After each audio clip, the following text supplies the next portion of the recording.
Republican member of Congress. As you will see on this clip, Director Ratcliffe's comments in December of 2020 were prescient. My understanding was Director Ratcliffe didn't want much to do with the post-election period. Director Ratcliffe felt that it wasn't something that the White House should be pursuing. It felt it was dangerous for the president's legacy. He had expressed to me that he was concerned that it could spiral out of control and potentially be dangerous, either for our democracy or the way that things were going for the six. When you say it wasn't something the White House should be pursuing, what's the it?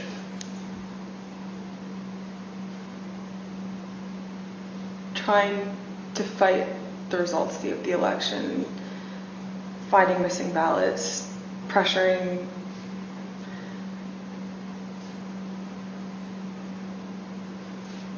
filing lawsuits in certain states where there didn't seem to be significant evidence, and reaching out to state legislatures about that. So pretty much the way that the White House is handling the post-election period, he felt that there could be dangerous repercussions in terms of precedent set for elections, for our democracy, for the six. He was hoping that we would concede. So, Ms. Hutchinson, now we're going to turn to certain information that was available before January 4th and what the Trump administration and the president knew about the potential for violence before January 6th. On the screen, you will see an email received by Acting Deputy Attorney General Donahue on January 4th from the National Security Division of the Department of Justice. Mr. Donahue testified in our hearings last week. The email identifies apparent planning by those coming to Washington on January 6th to, quote, occupy federal buildings and discussions of, quote, invading the Capitol building. Here's what Mr. Donahue said to us. And we knew that if you have tens of thousands of very upset people showing up in Washington, D.C., that there was potential for violence. The U.S. Secret Service was looking at similar information and watching the planned demonstrations. In fact, their intelligence division sent several emails to White House personnel, like Deputy Chief of Staff Tony Ornato and the head of the President's Protective Detail, Robert Engel, including certain materials listing events like those on the screen. The White House continued to receive updates about planned demonstrations, including information regarding the Proud Boys organizing and planning to attend events on January 6th. Although Ms. Hutchinson has no detailed knowledge of any planning involving the Proud Boys for January 6th, she did note this. I recall hearing the word Oath Keeper and hearing the word Proud Boys closer to the planning of the January 6th rally when Mr. Giuliani would be around. On January 3rd, the Capitol Police issued a special event assessment. In that document, the Capitol Police noted that the Proud Boys and other groups planned to be in Washington, D.C. on January 6th and indicated that, quote, unlike previous post-election protests, the targets of the pro-Trump supporters are not necessarily the counter-protesters as they were previously, but rather Congress itself is the target on the 6th.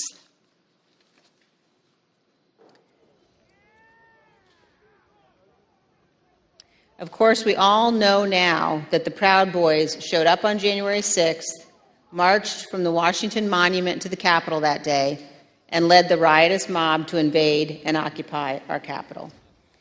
Ms. Hutchinson, I want to play you a clip of one of our meetings when you described a call on January 4th that you received from National Security Advisor Robert O'Brien on the same topic, potential violence on January 6th. I received a call from Robert O'Brien, the National Security Advisor. He had asked if he could speak with Mr. Meadows about potential words of violence that he was hearing that were potentially going to happen on the Hill on January 6th. I had asked if he had connected with Tony Ornato because Tony Ornato had a conversation with him, with Mark, about that topic. Robert had said, I'll talk to Tony, and then I don't know if Robert ever connected with Mark about the issue. Ms. Hutchinson, can you describe for us Mr. Ornato's responsibilities as Deputy Chief of Staff? The Deputy Chief of Staff position at the White House for operations is arguably one of the most important positions that somebody can hold. They're in charge of all security protocol for the campus and all presidential protectees, primarily the president and the first family, but anything that requires security for any individual that has presidential protection, so the Chief of Staff or the National Security Advisor, as well as the Vice President's team too. Tony would oversee all of that, and he was the conduit for security protocol between White House staff and the United States Secret Service. Thank you. And you also described a brief meeting between Mr. Ornato and Mr. Meadows on the potential for violence. The meeting was on January 4th. They were talking about the potential for violence on January 6th. Let's listen to a clip of that testimony. I remember Mr. Ornato had talked to him about intelligence reports. I just remember Mr. Ornato coming in and saying that we had intel reports saying that there could potentially be violence on the 6th. You also told us about reports of violence and weapons that the Secret Service were receiving on the night of January 5th and throughout the day on January 6th. Is that correct? That's correct. There are reports that police in Washington, D.C. had arrested several people with firearms or ammunition following a separate pro-Trump rally in Freedom Plaza on the evening of January 5th. Are those some of the reports that you recall hearing about? They are. Of course, the world now knows that the people who attacked the Capitol on January 6th had many different types of weapons. When a president speaks, the Secret Service typically requires those attending to pass through metal detectors, known as magnetometers, or MAGs for short. The Select Committee has learned that people who willingly entered the enclosed area for President Trump's speech were screened so they could attend the rally at the Ellipse. They had weapons and other items that were confiscated: pepper spray, knives, brass knuckles, tasers, body armor, gas masks, batons, blunt weapons. And those were just from the people who chose to go through the security for the president's event on the Ellipse, not the several thousand members of the crowd who refused to go through the MAGs and watched from the lawn near the Washington Monument.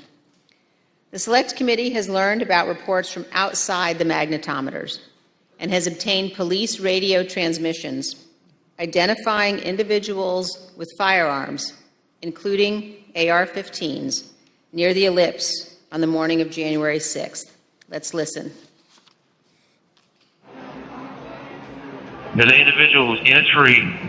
He's going to be a white male, about 6 feet tall, thin build, brown cowboy boots. He's got blue jeans and a blue jean jacket, and underneath the blue jean jacket, the complainants both saw a stock of an AR-15. He's going to be with a group of individuals, about five to eight other individuals. Two of the individuals in that group at the base of the tree, near the porta potties, were wearing green fatigues, green olive drab style fatigues, about 5'8", 5'9", skinny white males, brown cowboy boots. They had Glock-style pistols in their waistband.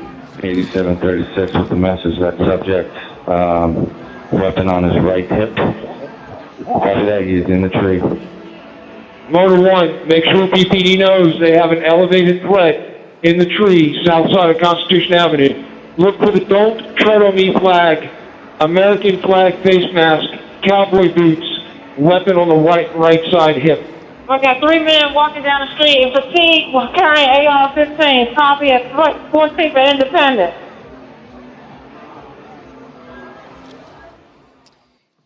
AR-15s at 14th and Independence. As you saw in those emails, the first report that we showed, we now know was sent in the 8 o'clock hour on January 6th. This talked about people in the crowd wearing ballistic helmets and body armor, carrying radio equipment and military-grade backpacks. The second report we showed you on the screen was sent by the Secret Service in the 11 a.m. hour, and it addressed reports of a man with a rifle near the ellipse.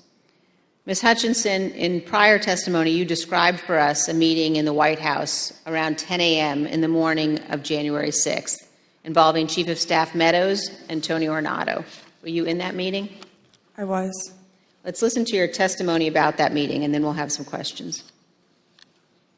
I think the last time we talked, you mentioned that some of the weapons that people had at the rally included flagpoles, oversized sticks or flagpoles, bear spray.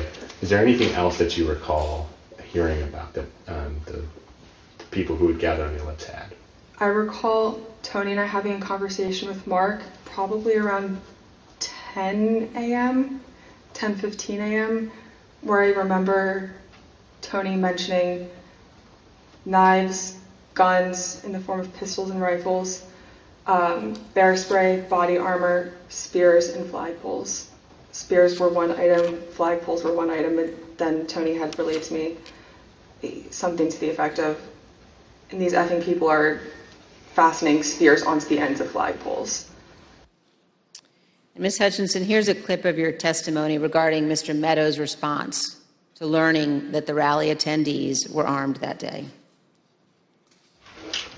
What was Mark's reaction, Mr. Meadows' reaction to this list of weapons that people had in the crowd? When Tony and I went in to talk to Mark that morning, Mark was sitting on his couch and on his phone, which was something typical. And I remember Tony just got right into it. I was like, sorry, I just want to let you know, and had informed him, like, this is how many people we have outside the mags right now. These are the weapons that we're known to have. It's possible he listed more weapons off that I just don't recall. And gave him a brief but and concise explanation, but also fairly thorough. And I remember distinctly Mark not looking up from his phone. And I remember Tony finishing his explanation and it taking a few seconds for Mark to say something, to the point where I almost said, Mark, did you hear him? And then Mark chimed in and was like, all right, anything else? Still looking down at his phone. And Tony looked at me and I looked at Tony, and Tony said, no, sir, do you have any questions? He's like, what are you hearing? And I looked at Tony and I was like, sir, he just told you about what was happening down at the rallies. And he was like, yeah, I know. And then he looked up and said, have you talked to the president? And Tony said, yes, sir, he's aware too. And he said, all right, good. He asked Tony if Tony had informed the president. Yes. And Tony said, yes, he had. So, Ms. Hutchinson, is it your understanding that Mr. Ornato told the president about weapons at the rally on the morning of January 6th? That's what Mr. Ornato relayed to me. And here's how you characterize Mr. Meadows' general response when people raised concerns about what could happen on January 6th. So at the time, in the days leading up to the 6th, there were lots of public reports about how things might go bad on the 6th, and even the potential for violence. If I'm hearing you correctly, what stands out to you is that Mr. Meadows did not share those concerns, or at least did not act on those concerns? Did not act on those concerns would be accurate. But other people raised them to him? Like in this exchange, you mentioned that Mr. Ornato pulled him aside. That's correct. Ms. Hutchinson, we're going to show now an exchange of texts between you and Deputy Chief of Staff Ornato. And these text messages were exchanged while you were at the ellipse. In one text, you write, but the crowd looks good from this vantage point as long as we get the shot. He was effing furious. And the text messages also stress that President Trump kept mentioning the OTR, an off-the-record movement. We're going to come back and ask you about that in a minute. But could you tell us, first of all, who it is in the text who was furious? The he in that text that I was referring to was the president. And why was he furious, Ms. Hutchinson? He was furious because he wanted the arena that we had on the ellipse to be maxed out at capacity for all attendees. The advance team had relayed to him that the mags were free-flowing everybody who wanted to come in had already come in, but he still was angry about the extra space and wanted more people to come in. And did you go to the rally in the presidential motorcade? I was there, yes, in the motorcade. And were you backstage with the president and other members of his staff and family? I was. And you told us, Ms. Hutchinson, about particular comments that you heard while you were in the tent area. When we were in the offstage announce area tent behind the stage, he was very concerned about the shot, meaning the photograph that we would get, because the rally space wasn't full. One of the reasons, which I've previously stated, was because he wanted it to be full and for people to not feel excluded because they'd come far to watch him at the rally. And he felt the mags were at fault for not letting everybody in. But another leading reason, and likely the primary reason, is because he wanted it full and he was angry that we weren't letting people through the mags with weapons, what the Secret Service deemed as weapons and our weapons. But when we were in the offstage announce tent, I was part of a conversation. I was in the vicinity of a conversation where I overheard the president say something to the effect of, I don't effing care that they have weapons. They're not here to hurt me. Take the effing mags away. Let my people in. They can march to the Capitol from here. Let the people in. Take the effing mags away. Just to be clear, Ms. Hutchinson, is it your understanding that the president wanted to take the mags away and said that the armed individuals were not there to hurt him? That's a fair assessment. The issue wasn't with the amount of space available in the official rally area only, but instead that people did not want to have to go through the mags. Let's listen to a portion of what you told us about that. In this particular instance, it wasn't the capacity of our space, it was the mags and the people that didn't want to come through, and that's what Tony had been trying to relay to him that morning. It's not the issues that we encountered on the campaign. We have enough space, or they don't want to come in right now. They have weapons that they don't want confiscated by the Secret Service, and they're fine on the mall. They can see you on the mall, and they want to march straight to the Capitol from the mall. The president apparently wanted all attendees inside the official rally space and repeatedly said, quote, "They're not here to hurt me." And just to be clear, so he was told again in that conversation, or was he told again in that conversation, that people couldn't come through the mags because they had weapons? Correct. And that people, and his response was to say they can march to the Capitol from the ellipse. Something to the effect of, take the effing mags away. They're not here to hurt me. Let them in. Let my people in. They can march to the Capitol after the rally's over. They can march from the ellipse. Take the effing mags away. Then they can march to the Capitol. Ms. Hutchinson, what we saw when those clips were playing were photos provided by the National Archives showing the president in the offstage tent before his speech on the ellipse. You were in some of those photos as well. And I just want to confirm that that is when you heard the president say the people with weapons weren't there to hurt him and that he wanted the Secret Service to remove the magnetometers. That's correct. In the photos that you displayed, we were standing towards the front of the tent with the TVs, really close to where he would walk out to go onto the stage. These conversations happened 2 to 3 minutes before he took the stage that morning. Let's reflect on that for a moment. President Trump was aware that a number of the individuals in the crowd had weapons and were wearing body armor. And here's what President Trump instructed the crowd to do. We're going to walk down, and I'll be there with you. We're going to walk down. We're going to walk down anyone you want, but I think right here we're going to walk down to the Capitol. And the crowd, as we know, did proceed to the Capitol. It soon became apparent to the Secret Service, including the Secret Service teams in the crowd, along with White House staff, that security at the Capitol would not be sufficient.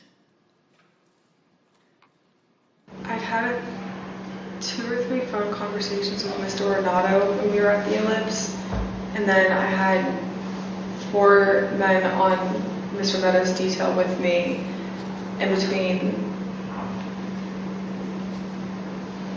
those individuals and then a few other bodies on the ground, just the Secret Service doing advance.